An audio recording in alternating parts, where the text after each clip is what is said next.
Coach, I know, again, 2 weeks ago you weren't happy with Wednesday practice. You liked it more last week. Where did you feel like it was at this week? I think both days our energy level was really, really high. Yesterday, Cougs Day, we came out here and made it happen, and then we called today Den's Day. So it was a really good job with the energy. Now it's about execution. Right, that's where we've fallen short really over the course of some of our deficiencies throughout the season. So it's the execution level in the red zone, especially on offense, third down on defense. I thought it was a good day for the energy, and guys came out here and got the work in. You know, when you talk about the execution, you speak to the red zone, you speak to third down.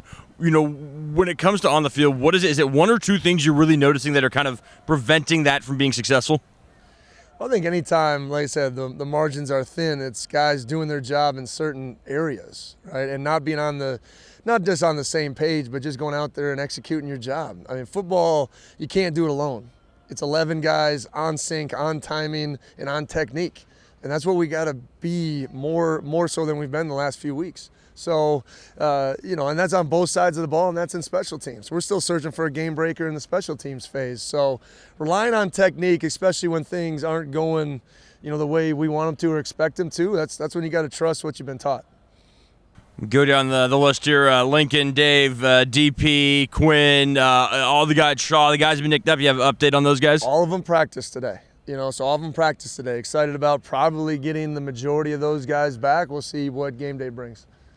And then you mentioned the return game. What do you think it maybe takes to unlock that and really get that going?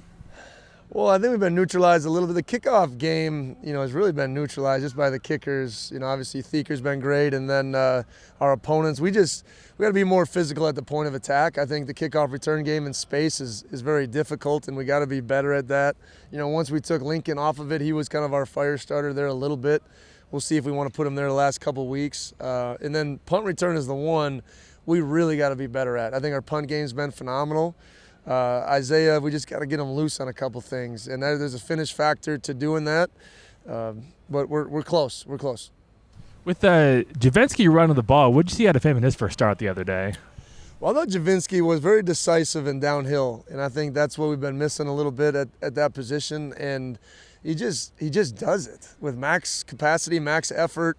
And he executes the best he can. Now sometimes there's a little bit of patience and feel, right? So, hey, I can make this back cut, and I can't just be running downhill every time. But, he's behind his pads, he's being physical, and I think he's playing with max energy, which is awesome to see. Do you feel like he's kind of ready? I mean, that's a lot to ask, ostensibly of a, redshirt freshman in week 10 or whatever it is. How do you feel like he's kind of meeting the moment right now? I remember Javinsky was an early enrollee, so he's been here a little bit longer than most redshirt freshmen. And he's taken every day seriously since he's been here. So his mentality has been phenomenal since day one. So he's been waiting for this opportunity, and he's been working for this opportunity, so he's ready to take advantage of that. And it's just a good thing for the rest of our team that it might not happen all at once, but when you get your chance, it's time. And this is big-time college football, and that's sometimes what it takes to get out there.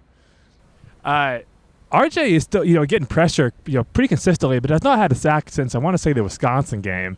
What do you think is behind that, and how for him to be getting pressure but not home? What do you make of that? Well, I think first off, he's got a lot of holding calls too called on him, right? Finishing is a little bit of an art, and I think it's one of the hardest things to do in football because you're told every day to stay away from that guy.